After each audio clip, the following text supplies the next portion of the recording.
এই ঘটনাটা ঘটেছে মুহররম মাসের 10 তারিখে। কয় তারিখে? এই হচ্ছে সেই ঘটনা যার স্মরণে আমরা মুহররম মাসের 10 তারিখে সওম রাখি। কথা কি বুঝতে পারছেন? এটাই সেই ঘটনা, যেই ঘটনার ফলশ্রুতিতে এটাকে স্মরণীয় করে রাখতে আল্লাহ পাক কিয়ামত পর্যন্ত এই আশুরার সওমটাকে রেখে দিয়েছে। এটা ইহুদিরাও রেখেছে, ইসলাম আসার পূর্বে, মানে নবী সাল্লাল্লাহু আলাইহি ওয়াসাল্লামের শরীয়ত আসার পূর্বেও আগের জাতিরাও এটাকে রেখেছিল। নবী সাল্লাল্লাহু আলাইহি ওয়াসাল্লাম এই সওমটাকে রেখেছেন, মুহররম মাসের এই 10 তারিখের সওমটা, এবং তিনি বলেছেন যে আমি আশা করি এই সওম রাখার ফলে 1 বছরের গুনাহ আল্লাহ পাক মাফ করে দিবেন। এবং একজন সাহাবী এসে জিজ্ঞাসা করছিলেন যে কোন মাসের রোজা রমাজান মাসের পরে সর্বোত্তম? নবী সাল্লাল্লাহু আলাইহি ওয়াসাল্লাম বলছেন রমাজান মাসের পর সর্বোত্তম সওম হচ্ছে মুহররম মাসের সওম। 3-4টা বিষয় নবী সাল্লাল্লাহু আলাইহি ওয়াসাল্লাম কখনো ছাড়তেন না। ফজরের আগে 2 রাকাত সুন্নাত, মাসের 3 দিন রোজা রাখা, আইয়ামে তাশরিকের, আইয়ামে বীজের, তারপরে আপনার আরাফার সওম, এবং এই যে মুহররম মাসের সওম। এই সওমগুলো নবী সাল্লাল্লাহু আলাইহি ওয়াসাল্লাম কখনো ছাড়তেন না। আরও এসেছে একটা বর্ণনা, আমি এটা পেয়েছি ফয়জুল কালামের মধ্যে, যে আশুরার সওম রাখার পাশাপাশি ওই দিন যদি আপনি পরিবার বর্গের উপর খরচ করেন, ইনশাল্লাহ আপনাকে সারা বছর আল্লাহর পক্ষ থেকে রিজিকের প্রশস্ততা দেওয়া হবে ইনশাল্লাহ। তো পরিবার বর্গের প্রতি আপনি খরচ করতে পারেন। এখন এই যে ঘটনা দেখেন, এই ঘটনার মূল পিছনে গল্প কি? জালেমের ধ্বংস, মাজলুমের মুক্তি, তাই তো? জালেমের ধ্বংস, মাজলুমের মুক্তি, এটাকে স্মরণীয় করে রাখার জন্য আল্লাহ রাব্বুল আলামিন এই আশুরার সওমটাকে রেখেছেন। নবী সাল্লাল্লাহু আলাইহি ওয়াসাল্লাম বলেছেন যে ইহুদিরা একদিন রাখে, 10 তারিখে সওম রাখে। আমি যদি বেঁচে থাকি ইনশাআল্লাহ আগামী বছর 9 তারিখ বা তার পরে, একদিন আগে বা একদিন পরে আমি সওম রাখবো। কোনো বর্ণনা এসেছে একদিন আগে 9 তারিখে সওম রাখবো। তো আমরা 2টো রাখার চেষ্টা করবো। কয়টা? 2টো, হয় 9-10 অথবা 10-11 ইনশাআল্লাহ। আশা করা যায় 1 বছরের গুনাহ আল্লাহ পাক মাফ করে দেবেন ইনশাআল্লাহু তাআলা। আর বেশি বেশি মুহররম মাসে সওম রাখতে পারেন, ইস্তেগফার করতে পারেন, তাসবিহ তাহলিল করতে পারেন। এবং এই মাসে যে ঘটনাটা ঘটেছে আপনার মূসা আলাইহিস সালাম এবং ফিরআউনের, এই ঘটনাটাকে চর্চা করবেন, এটাকে প্রচার করবেন, প্রসার করবেন, এর মধ্যে থেকে শিক্ষাগুলোকে নিজের জীবনে বাস্তবায়ন করার চেষ্টা করবেন ইনশাআল্লাহ তাআলা। আল্লাহ পাক সবাইকে তৌফিক দান করুন, আমিন। শেষ করার আগে আমি এই কনক্লুসিভ জায়গাটাতে যাচ্ছি। দেখেন, এরপরেও কিন্তু বনু ইসরাইল শুধরে যায় নাই। তারা চোখের সামনে দেখলো যে ফিরআউন ডুবে মরল, তারা পার হয়ে গেল। ঠিক পার হয়ে যাওয়ার পরেই অল্প কয়েকদিনের ব্যবধানেই তারা বাছুর পূজা শুরু করেছিল। কি পূজা? সামেরি নামক একজন ব্যক্তি সোনা দিয়ে একটা মানে গরুর মূর্তি করেছিল, এই মূর্তি পূজা তারা শুরু করেছে এই মুক্তির মাত্র কয়েকদিন পরে। এটা সেই বনু ইসরাইল।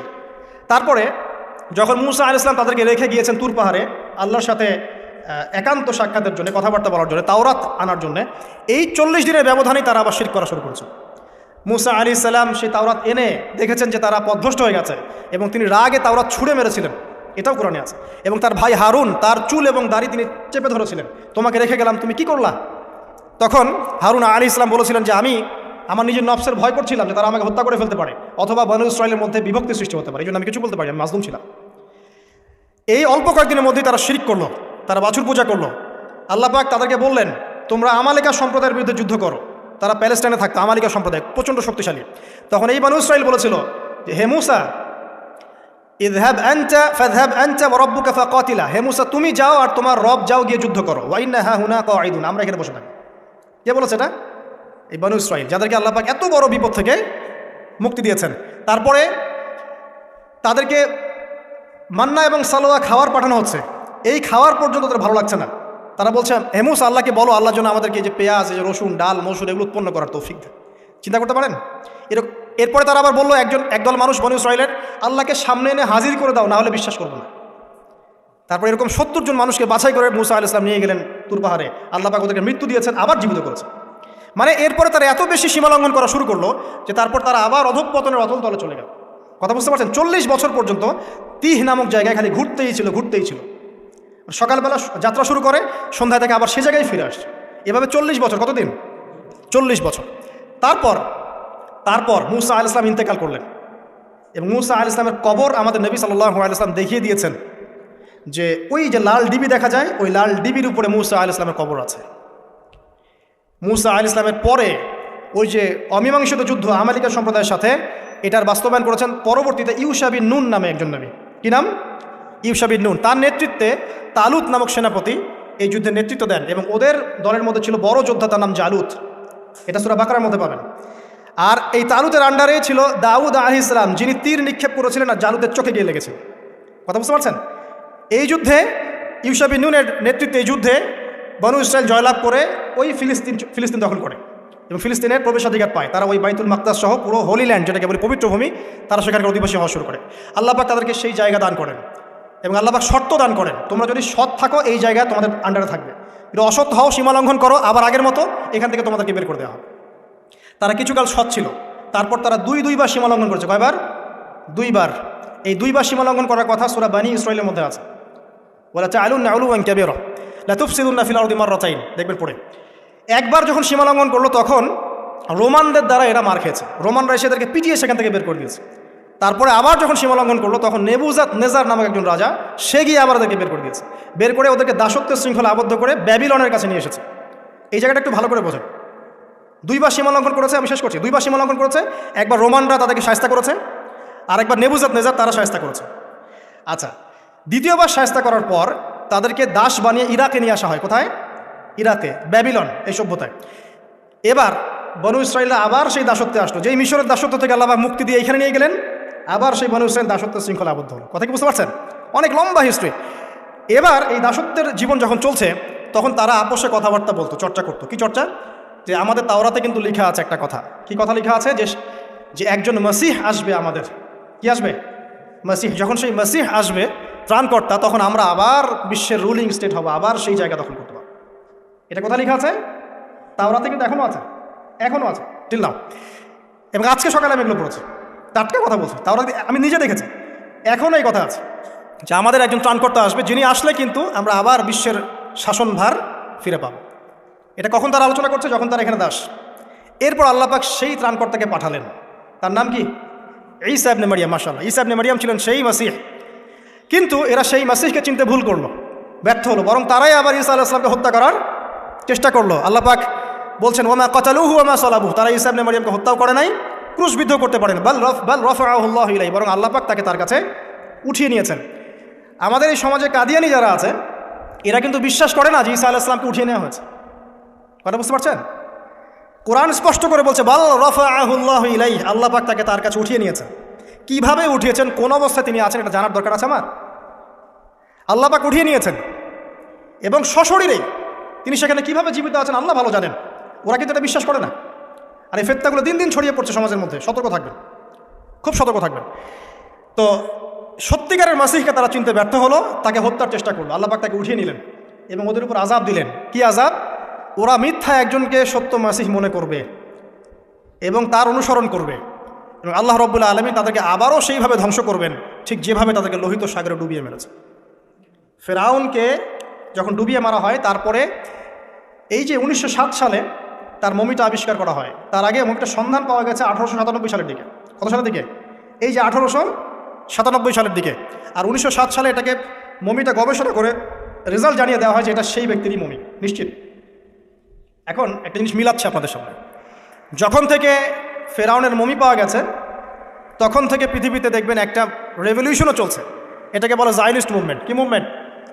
Zionist movement. এবং এরা বিশ্বকে রুল করতে চায়, নেতৃত্ব দিতে চায়, সারা বিশ্বের প্রতিটা জায়গা তারা দখল করতে চায়, পলিটিক্যাল জায়গাগুলো, ইকোনমিক জায়গাগুলো, ব্যবসা, প্রযুক্তি, টেকনোলজি, সব কিছু। এবং সত্যি কথা বলতে এখন বিশ্বটাকে তারাই নিয়ন্ত্রণ করছে, এটাই সত্যি কথা। এখানে আপনি খেয়াল করে দেখেন, তাদেরকে বলা হচ্ছে একজন মাসিহ আসবে, যিনি আসলে তারা আবার সেই ক্ষমতা ফিরে পাবে। কিন্তু সেই মাসিহকে তারা চিনতে ভুল করলো। আল্লাহ পাক এখানে তাদেরকে পরীক্ষায় ফেলেছেন।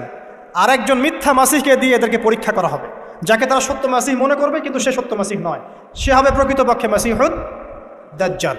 এই দাজ্জালকে তারা মনে করবে সত্য মাসিহ। আল্লাহ রাব্বুল আলামিন ঈসা আলাইহিস সালামকে নামিয়ে সত্য মাসিহের হাতে মিথ্যা মাসিহকে নিহত করাবেন, মেরে ফেলবেন। তারপর আল্লাহ রাব্বুল আলামিন সেই জায়গাটা মুসলিমদেরকে দান করবেন ইনশাআল্লাহু আযজা ওয়া জাল্লা। এখন মূল বিষয়টা হচ্ছে যে আশুরা এবং মুহররমের এই 10 তারিখের পিছনে বিশাল একটা হিস্ট্রি আছে। যাবে, হিস্ট্রি শেষ হয়ে যায় নাই। আজকের বিশ্বে সেই বনু ইসরায়েলের উত্তরসূরি যারা, তারা তাদের রিলিজনটাকে বিকৃত করে একটা মুভমেন্ট তৈরি করেছে, জায়নিস্ট মুভমেন্ট। এবং এই মুভমেন্ট এখন সারা বিশ্বের বড় বড় বিষয়গুলোকে নিয়ন্ত্রণ করছে। শুধু তাই নয়, এখন কিন্তু সেই হোলি ল্যান্ড তারা আবার দখল করেছে। এই তো 1914 সালেই 14 থেকে 17-এর মধ্যে তারা আবার সেই জায়গা দখল করেছে। 2000 বছর তারা যে জায়গায় ঢুকতে পারে নাই, সেই জায়গায় তারা 1914 থেকে 17-এর মধ্যে চলে গেছে। অলরেডি তারা সেখানে রাষ্ট্র কায়েম করেছে। অলরেডি তারা সেখান থেকে সারা ওয়ার্ল্ডের বড় বড় বিষয়গুলো নিয়ন্ত্রণ করছে। এবং তারা পুরো হোলি ল্যান্ডটাকে কবজা করে ফেলছে, প্যালেস্টাইনিদেরকে বের করে দিচ্ছে। দিন দিন তাদের আয়তন বাড়ছে এগুলোকে খেয়াল করেছেন? এবং সারা বিশ্ব থেকে যত ইহুদি আছে সবগুলো সেখানে গিয়ে জড়ো হয়েছে। এগুলোকে মিলাতে পারছেন? এবং তাদের প্রতিশ্রুতি কি? তাদের মাসিহ যখন আসবে তারা কিন্তু সেখান থেকে সারা বিশ্বকে শাসন করবে। তার মানে আমাদের ক্যালকুলেশন হচ্ছে এখানে একটা নির্দিষ্ট সময় পর্যন্ত হয়তোবা তারা সত্যিকার অর্থেই সেখান থেকে সারা বিশ্বকে রুল করবে। জুলুমের বলে সারা বিশ্বে তারা জুলুম ছড়িয়ে দিবে। বিশ্বের বড় বড় প্রতিটি ডিপার্টমেন্ট তারা নিয়ন্ত্রণ করবে জুলুমের বশবর্তী হয়ে। মাজলুমের উপর নির্যাতন বাড়বে। কিন্তু এটা হতে হতে এক পর্যায়ে আল্লাহ পাক ইমামুল মাহদিকে পাঠাবেন, ঈসা ইবনে মারিয়ামকে পাঠাবেন।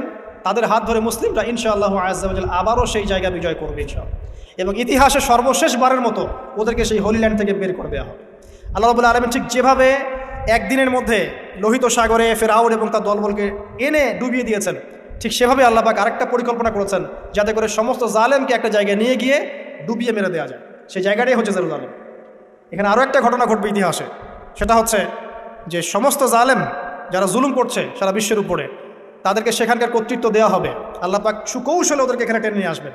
তারপরে এক দফায় ইমামুল মাহদি এবং ঈসা ইবনে মারিয়ামের হাত দিয়ে দেখবেন সমস্ত জালেমকে এখানে কুপকাত করে ফেলা হবে ইনশাআল্লাহ।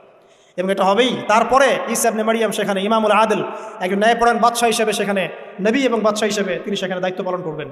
একাধারে 40 বছর তিনি ইনশাআল্লাহ তাআলা সারা বিশ্বকে শাসন করবেন। ইমামুল মাহদি আগেই মৃত্যুবরণ করবেন, কিন্তু ঈসা ইবনে মারিয়াম তারপরেও বেঁচে থাকবেন। ঈসা ইবনে মারিয়াম বিয়ে শাদী করবেন, তার সন্তান সন্ততি হবে, তিনি মৃত্যুর স্বাদ গ্রহণ করবেন, তাকে দাফন করা হবে নবী সাল্লাল্লাহু আলাইহি ওয়াসাল্লামের কবরের পাশে। এরপরেও মানুষ আবারও খারাপ হওয়া শুরু করবে, যে রাস্তাঘাটে দাঁড়িয়ে তারা জেনা করবে এবং ওই মানে সর্বনিকৃষ্ট মানুষের সামনে আল্লাহ পাক মহাপ্রলয় বা কিয়ামতটা ঘটাবেন। হিস্ট্রি এভাবে শেষ হবে।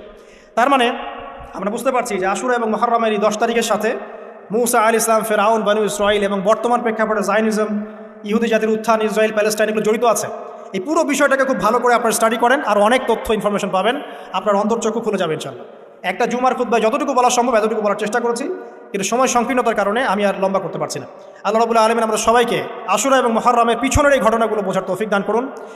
সারা বিশ্ব জুড়ে ফেরাউনি যে রাজত্ব চলছে এখান থেকে মাজলুমদেরকে আল্লাহ পাক মুক্ত করুন। আল্লাহ রাব্বুল আলামিন আমাদের সবাইকে আল্লাহ পাকের খাস রহমতে তার দাসত্ব করার তৌফিক দান করুন। আল্লাহ পাকের অবাধ্যতা থেকে আমাদেরকে হেফাজত করুন। আল্লাহ পাকের গায়েবী মদত আমাদের উপরে আল্লাহ পাক নাজিল করুন। মুসলিম জাতির উপরে যত নির্যাতন নিপীড়ন আল্লাহ পাক এখান থেকে আমাদেরকে হেফাজত করুন।